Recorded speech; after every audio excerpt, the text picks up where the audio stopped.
This video, I kind of want to talk about some of the movies that have come out within the last couple weeks, but I haven't had a lot of time to actually talk about them or make full length reviews and such, either because there's not a whole lot to say about these movies or because I'm mostly just lazy. Probably just that. So for this video, let's talk about some of the movies that have come out in the last couple weeks. I know it's New Year's Eve. I know a lot of people have done best and worst of the year list. I'm probably going to do some videos within the next couple days of my biggest surprises, my most disappointing movies of this year, and also the best of movies of last year and also the worst movies of last year and also the movies I'm looking forward to in the upcoming year. So let's start off with all these movies that I haven't had a whole lot of time to review, and let's just get it off the bat with Rebel Moon, directed by Zack Snyder, or as I'd like to call it, Zack Snyder's Star Wars. Apparently, he pitched this movie as a Star Wars spin-off movie in the vein of Rogue One or something, but really, it's pretty much just Star Wars. Like, literally, you could take a shot every time something is similar to Star Wars, and you be extremely drunk before halfway through the movie. Or basically, this entire movie is half a movie because there is a second part with apparently a director's cut in there. Just stop with the director's cuts, dude. I will say it definitely looks absolutely stunning, looks absolutely gorgeous and such. Like the visuals themselves are just jaw dropping. And I'm kind of I kind of want to see this on the big screen, even though I'm not really liking it. I would have liked seeing it on the big screen just to see these visuals and such. The score definitely feels incredibly epic, but maybe a little too epic. Maybe it's a little too over dramatic, honestly. None of the characters really stand out, in my opinion. There's so many wasted actors in this movie, such as Jaume Unsu, Charlie Hunnam, Sofia Boutella. None of them really stood out to me. And again, this only feels like half a movie rather than an entire movie. I know we've had a lot of movies that are doing that right now, but honestly, this felt so much like a first half of a movie rather than the full thing. Honestly, if this was a TV show, I probably would have liked it a little bit more. It was like this was the first season. At least they could at least stretch things out a little bit, give the characters a little bit more depth. But honestly, it's kind of just dull outside of the visuals and such. Like Zack Snyder knows how to make a movie look epic. He doesn't know how to make a movie feel epic. Even though I'm looking at something absolutely jaw dropping and gorgeous, I just feel empty inside. So I'll give Rebel Moon 1.5 out of 4 stars. Stream it. Next up is Migration, the latest movie from Illumination Entertainment, starring Camille Nanjiani, Elizabeth Banks, Danny DeVito, Aquafina, Keegan-Michael Key, and it's about this family of birds that decide to migrate for the winter, and they get into a whole bunch of crazy shenanigans, meeting a whole bunch of different animals and such. And I didn't really care for this movie, if I'm being honest. The movie itself looked kind of cute. It didn't look like it was going to be, harmful or in any way. It just looked like it was going to be kind of a cute family movie. And honestly, it's not great. My biggest issue with the movie is that it kind of plays things a little too safe. And for a movie where the message is take risks and everything like that, ironically, it just follows every sort of kids cliche. Follows every sort of kids movie cliche out there. Yeah, it kind of just annoyed me after a while where I'm like, is this movie going to do anything different? No? Okay. I will say in the first act, it kind of got me, where it's like, okay, the animation's gorgeous, the jokes are landing, the characters are at least likable enough.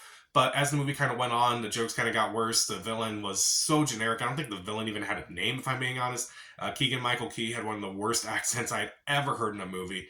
And it kind of just got more boring after a while. I guess the best way to describe Migration is that it's not great, but it's just harmless. And I just felt very bored by it. And it's like, well, it's a kid's movie. Well, I don't care about that argument because there are great kids' movies out there. Migration is just not one of them. I feel like some kids' movies can really go out there and actually, give kids meaningful lessons and actually dares kids to think and such and actually do great things in the movie. Migration is just not one of those movies. It's okay. It's not like it's phenomenal by any means, but then again, I wasn't expecting anything phenomenal from this movie, so maybe I'm being a little too harsh on it. I'll give Migration 2 out of 4 stars. Stream it. Next up is Anyone But You, starring Glenn Powell and Sydney Sweeney. Even though every time you see the two names together, they're always swapped. Glenn Powell is always on Sydney Sweeney, and Sydney Sweeney is always on Glenn Powell. It's kind of annoying to me. But beside that, it follows them who play Ben and B. Really? You couldn't think of better names?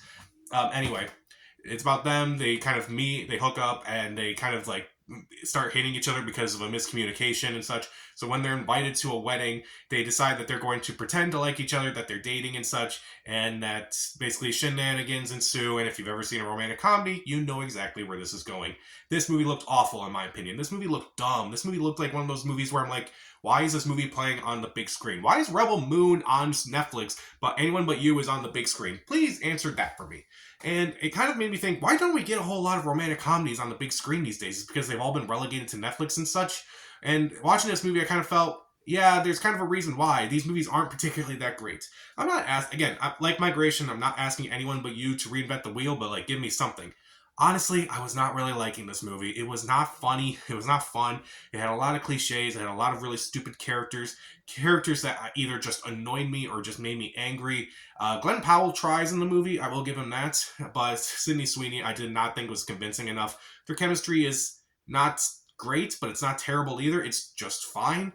Australia looks great. And honestly, maybe I'm judging this movie too harshly again because, you know, maybe I'm more picky when it comes to comedies like this. So it's like, oh, I'm not laughing at this, so I don't think it's funny. It's like, well, maybe the audience will laugh at this, and maybe its intended demographics are going to enjoy this movie. Hardly anyone else was laughing in the movie.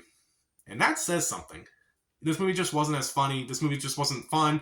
This movie had I didn't really care for this movie. I just wanted this movie to end, even when there was just, an end credit sequence where they're all singing a song. It just annoyed me. I just wanted to just get out of there. And it's just not funny. Because Glenn Powell at least tries and maybe one or two moments are funny, it's not worth your time, honestly. I'll give Anyone But You 1.5 out of 4 stars. Stream it.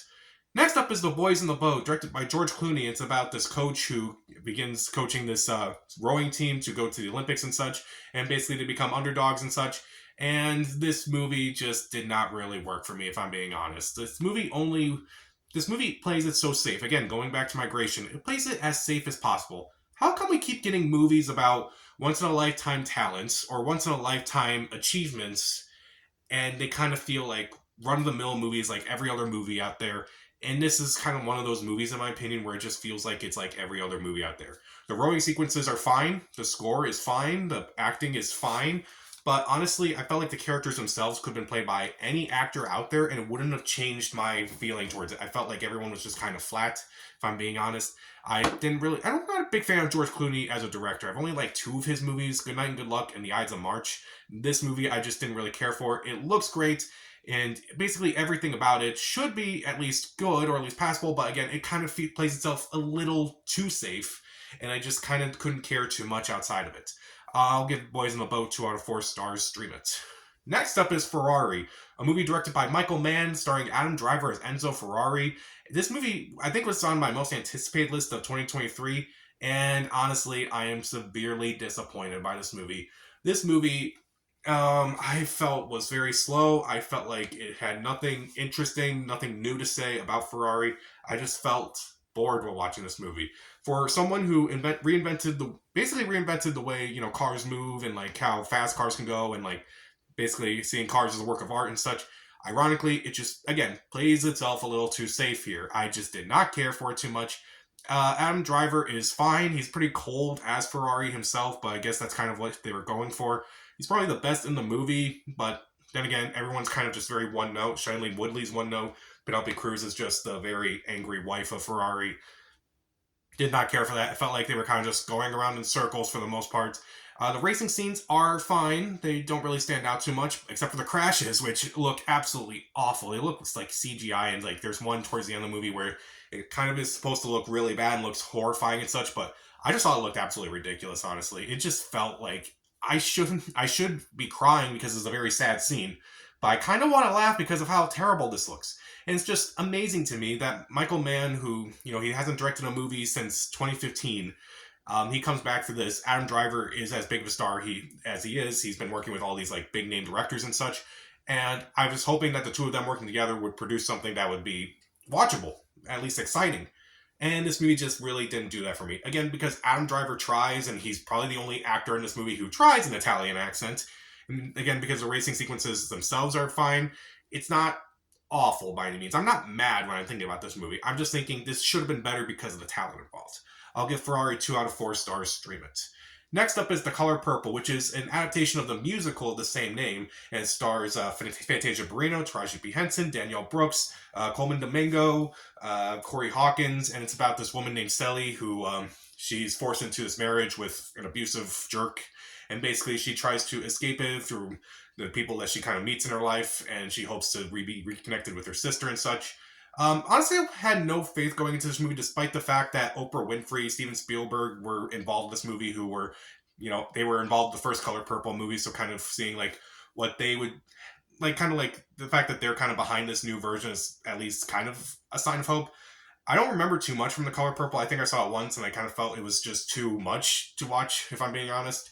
So this movie definitely, I was kind of curious how they were going to handle a lot of the heavier subject matters in this movie, especially considering that it is a musical. And surprisingly, the movie itself is not bad. It's actually quite good. I would say it's better than I thought it would be. The acting, for the most part, is pretty solid, particularly from Taraji P. Henson, Danielle Brooks, Corey Hawkins, Fantasia Barrino. Coleman Domingo also surprised me in this movie, too.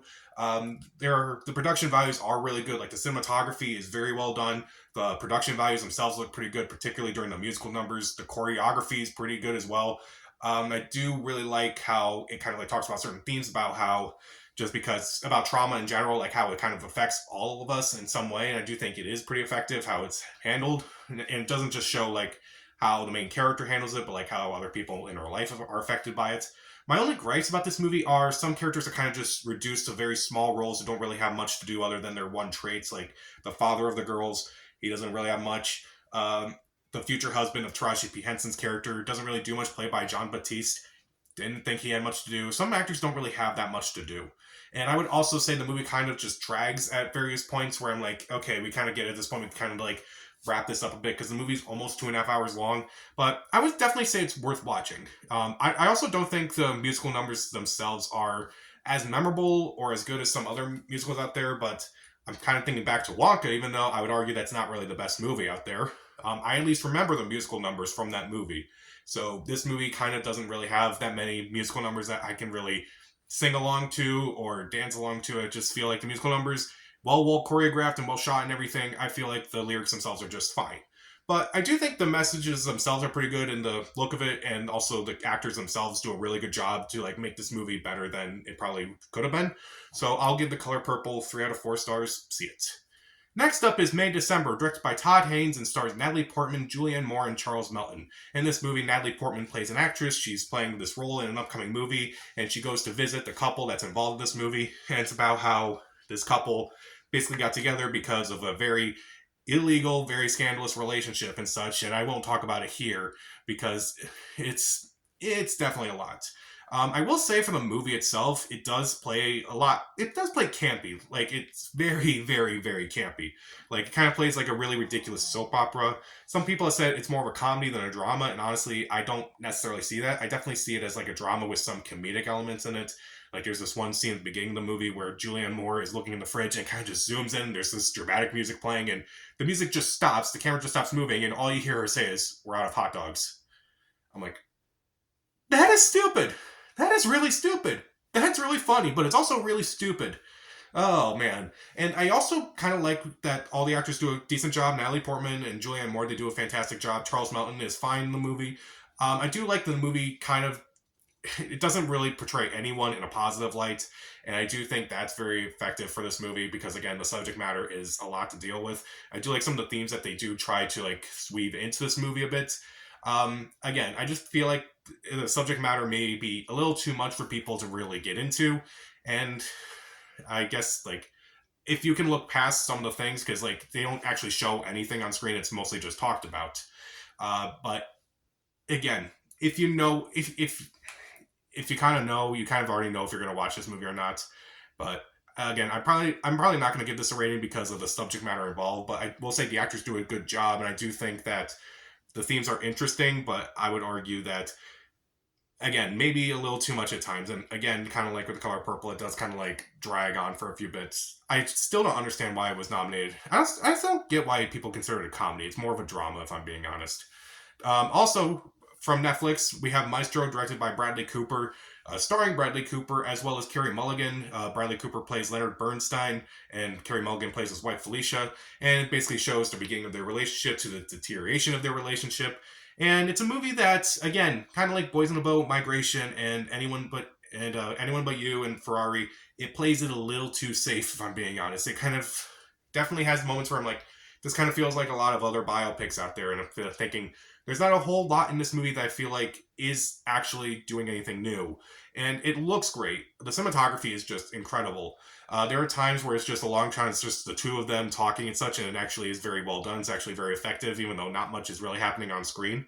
There are times where I'm watching it and Bernstein is in concert and he's like out there, he's like, really performing, conducting all them. And it actually looks like it's from that era rather than like something that was made in this time. And I'm like, at times I'm kind of forgetting that I'm watching a movie instead of like watching something from that era. Bradley Cooper is also really good in this movie. At first, I kind of thought it was a little bit too gimmicky, like him playing Leonard Bernstein and such. But honestly, it kind of grew on me. I thought his performance was really well done, and I think he does kind of disappear in the movie. There were times where I was forgetting, oh, right, that was the guy from The Hangover. That was the guy from Wedding Crashers. And here he is playing Leonard Bernstein, and I just completely forget that he's an actor. Bradley Cooper can be a really good actor. But I kind of thought he was really good in this movie too. Carey Mulligan's also good. I wouldn't say she's as good as something like, say, A Promising Young Woman, but she does have her moments where she does have her, her big Oscar moment and such. But again, I feel like the movie doesn't do anything new or something that we kind of didn't expect. It just kind of, again, plays it a little too safe. So again, maybe I won't give this one a rating yet too. I may go back and review this movie when it's nominated for Best Picture and such, but I'm assuming it's going to be nominated for Best Picture. But as for right now, as it stands, it's interesting, but it doesn't really do a whole lot new. But the last movie I'm going to talk about is Leave the World Behind, directed by Sam Esmail, starring Julia Roberts, Mahershala Ali, Ethan Hawke, Kevin Bacon, produced by the Obamas themselves. And in this movie, it's about a couple who decide to go away on a retreat with their family, and they go to this house, but when the owners of the house come back because of a weird event that's happening all over the world, they're basically kind of stuck in this house, and they kind of have to like figure out what's going on and figure each other out and such.